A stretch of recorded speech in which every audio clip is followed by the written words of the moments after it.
నమస్తే రమగారు. నమస్తే జయ. రమగారు, మనము సమయస్ఫూర్తికి సంబంధించి రకరకాల కథలు చెప్పుకున్నాం, చాలా వీడియోలు చేసాం మనం. అయితే మీరు ఎప్పుడు చెప్తూ ఉంటారు, వీటికి సంబంధించి ఒక రోజులో పిల్లలు నేర్చుకోలేరు, మనం ఎప్పటికీ వారికి వీటికి సంబంధించి చెప్తూనే ఉండాలి. అప్పుడే వారికి తెలియకుండానే అది అలవాటైపోతుంది. అదే సో అందుకని ఈరోజు ఇంకొక కథ.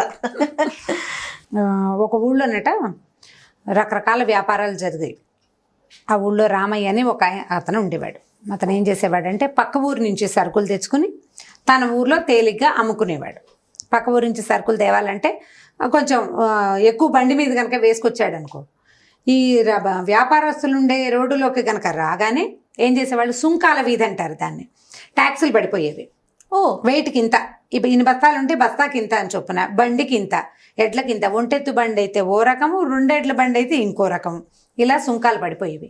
ఇతనేమో ఈ ట్యాక్సుల ఖర్చు తర్వాత ఈ బళ్ళ ఖర్చు తప్పించుకోవటం కోసం వారానికి లేదా 5 రోజులకు ఒకసారి పక్కనున్న టౌన్కి వెళ్ళి కొన్ని సామాన్లు తెచ్చుకునేవాడు. తెచ్చుకుని రెండు గోతాలు, ఒక గోతాన్ని ఎత్తి మీద పెట్టుకుని ఇంకోటి సంకలో పెట్టుకుని తెచ్చుకునేవాడు 2 సంచులతో. ఈ 2 సంచులు తెచ్చుకునేటప్పుడు ఏమైంది, డైరెక్ట్గా ఊళ్ళోకి వచ్చాడు అనుకో, ఈ సుంకాల వీధి దాటాలి. ఈ సంచి చూడంగానే వాళ్ళు ఈ సంచికి ఇంత మూటకి ఇంత అని వేసేసేవాళ్ళు, 2 మూటలకి డబ్బులు పడిపోతాయి. అందుకని ఏం చేసేవాడంట, వీళ్ళ ఊరికి పక్కగా ఓ చిన్న చింతల తోపు ఒకటి ఉండేది, అడవి లాంటిది, అందులో నుంచి జాగ్రత్తగా నడిచి వచ్చేసేవాడు. అయితే ఈ చింతల తోపు నిండా అవి కొన్ని దయ్యాలు ఉన్నాయని చెప్పుకునేవాళ్ళు, పిశాచాలు ఉన్నాయి, దయ్యాలు ఉన్నాయని చెప్పుకునేవాళ్ళు. పాతకాలపు కథ కదా ఇది, ఉంటాయి బహుశా. అయితే ఏమైంది మనకి తెలీదు, అవి ఎలా ఉంటాయో కూడా తెలియదు కదా మనకి. పిల్లలకి ఇలాంటి కథలు చెప్పచ్చు అంటే చెప్పచ్చు సరదాగా, వాళ్ళకి తెలుస్తుంది, ఏం పర్వాలేదు, అంత భయాలు ఏం లేవు. ఇప్పుడు పిల్లలకి భయం ఎక్కడ.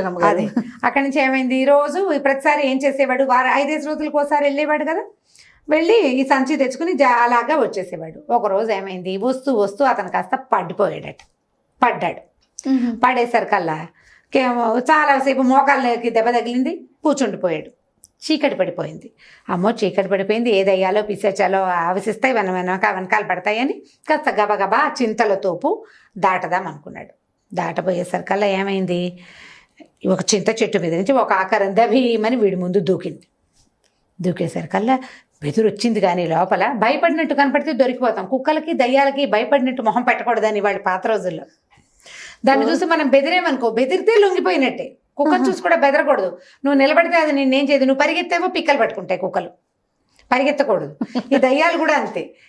అంటే ఒక ఏమనాలి, మన మామూలు జనరల్ రూపాలు కాకుండా కాస్త గాలిగా ఉంటుంది దాని రూపం. దిగేసరికల్లా వీడు బెదరకుండా నుంచున్నాడు. ఏంటో ఏం తెచ్చావు సామాన్లు, ఏమిటి నన్ను చూసి భయపెట్టలేదు అని అడిగింది. నిన్ను చూస్తే నాకేం భయం, మా ఊళ్ళో దబ్బనంగాడు ఉన్నాడు, వాడు ఎంత భయంకరుడో తెలుసా అన్నాడు. అనేసరికల్లా ఏమిటి దబ్బనంగాడా, వాడెవడు, నేను వాడి పేరు వినలేదే, నేను ఎప్పుడు వినలేదు. ఇక్కడ భయపెట్టే భూతాలు బోల్డ్ ఉన్నాయి, అందులో నేను ఒకదాన్ని. నన్ను చూసి అందరూ భయపడతారు, సామాన్లు వదిలేసి పారిపోతారు. తర్వాత వాళ్ళు వదిలేసినవన్నీ నేను నా పై చెట్టు మీదే పెట్టుకున్నా, చూడు పైన చెట్టు మీదే అని చూపించింది. చెట్టు మీద బోల్డ్ సంచులు ఉన్నాయి, మూటలు రకరకాలు. దానికి కావాలా, అదేం తిందో, ఆహారం తినవు కదా ఆత్మలు. అయినా సరే భయపెట్టడం ఒక సరదా అనమాట వాటికి. నువ్వు భయపడు అంది, భయపడాలి నువ్వు అనేసరికలు నాకేం భయము, నాకు భయం లేదు, దబ్బనంగాడంటేనే నాకు చాలా భయం అనేసరికలు ఈ దయ్యానికి ఆ ఉత్సాహం వచ్చింది. అదేమిటో కనుక్కోవాలని. ఎక్కడుంటాడు వాడని, ఎక్కడుంటామంటే ఊళ్ళో ఉంటాడు, తీసుకురంటే వాడు నేను తీసుకురాలేను, వాడి దగ్గరికి మనమే వెళ్ళాలి, వాడు భయపెడతాడు, అప్పుడు మనకు తెలుస్తుంది అనేసరికల్లా వీడేమనుకున్నాడు, ఈ ఆత్మ అనుకుంది, వీడితో వెళ్ళి ఆ దబ్బనం సంగతి ఏమిటో చూడాలి. నన్ను చూసి భయపడని వాడు ఎవడైనా ఉంటాడు ఆ లోకంలో, ఇప్పటిదాకా ఎవరిని చూస్తే వాళ్ళు భయపడిపోయారు, అందరినీ భయపెడుతోంది.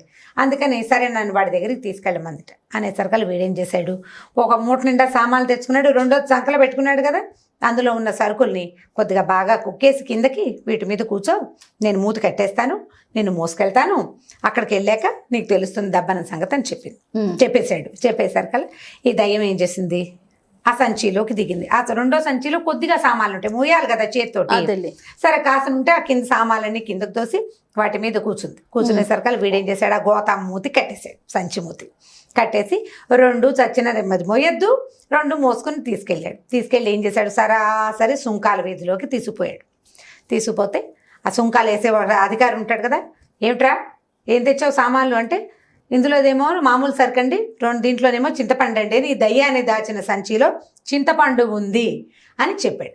చెప్పేసరికల్లా వాడేం చేశాడు, అలాగా అని మామూలుగా ఒక సంచిలో ఉన్న వస్తువు అది అవునో కాదో తెలుసుకోవాలంటే దబ్బనం అని ఒక పొడుగాటి సాధనం ఉంటుంది. సూదికి తాత అనమాట అది. సూది అంటే ఇంత ఉంటుంది కదా, పుస్తకాలు కుట్టే సూది ఇంత ఉంటుంది. ఈ దబ్బనం ఏమిటంటే సంచులు గుచ్చుకుంటూ ఉంటాం. మీరు బంతిపూలు గుచ్చేదేమో సన్నటి పొడుగాటిది, ఇది బస్తాలు కుట్టేదాన్ని దబ్బనం అంటే పల్లెటూరు వాళ్ళకి తెలుస్తుంది. అలా ఉంటుంది. అవునవును. ఉండి అంత పొడుగు ఉంటుంది. దానికి హోల్ కూడా పెద్దది ఉంటుంది. పురికొస దూరుతుంది అందులో నుంచి. కంబారతాళ్ళు దూరం కానీ పురికొస దూర్చి సంచులు కుడతారు దాంతో. సరే ఆ దబ్బనం పెట్టి కసా కసా కసా సంచిలోకి పొడిచాడు. 5 సార్లు 6 సార్లు పొడి చేసరికల్లా సరే లోపల పడి గుచ్చుకుంటూ గుచ్చాక ఒరే బాగుందిరా, మంచి తూకంగా ఉంది, పండు కదలటం లేదంటే ఇప్పుడు చింతపండులోకి సూది కానీ మనం ఏదైనా గుచ్చితే దానికి ఏం అంటదు. అవును, వెనక్కి వచ్చేస్తుంది సూది, మెత్తగా కస్సుమని లోపలికి వెళ్తుంది, అదే కసుమని వెనక్కి వచ్చేస్తుంది. ఈ 5-6 సార్లు గుచ్చిన తర్వాత బాగుందిరా, మంచి నాణ్యమైన పండు, మంచి బరువుగా కూడా ఉంది అని చెప్పి దాన్ని ఒక తన్ను తన్నేట సంచిని తీసిపో అని తీసుకెళ్ళిపోయి వెళ్ళిపోతుంటే ₹1 ఎంతో ఇమ్మన్నాడు. ఆ పాత రోజుల్లో లెక్క అనమాట. ₹1 బాబు పేదవాడినండి, అంత ఇచ్చుకోలేను, ₹1 ఇస్తానండి, ఇదంతా ఎప్పుడు అమ్మడవ్వాలండి అని బతుకులాడుకుని ₹1 సమర్పించాడు. సమర్పించి సంచులు మోసుకొచ్చి ఆ సంచి ఊడదీసేసరికల్లా వాడు ఊరు నాయన ఏం దెబ్బనండ్రా అది, ఊళ్ళంతా గుచ్చేశాడు వాడెవడో, నేను ఇంకోసారి చచ్చినా ఈ ఊరికి రాను, ఇదేం ఊరు, ఇదేం చింతలతోపు, ఈసారి ఆ దెబ్బనగడు నా వెనకాల పడే వస్తాడో ఏమిటోనని ఆ దయ్యం కాస్త ఆ సంచిలోంచి ఒళ్ళు దులుపుని పరిగెత్తుకుంటూ వెళ్ళిపోయింది అనమాట.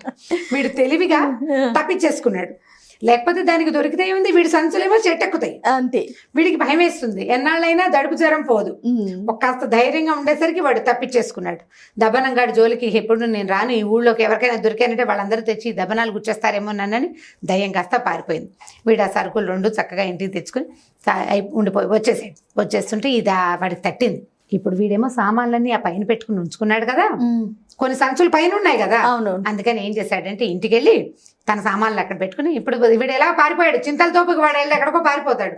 చక్కగా ఒక ఒంటెద్దు బండి కట్టించుకుని ఆ చెట్టు దాకా వెళ్ళి ఆ చెట్టు మీద ఉన్న సామాన్లన్నీ చక్కగా దింపుకుని ఫ్రీ ఆఫ్ కాస్ట్.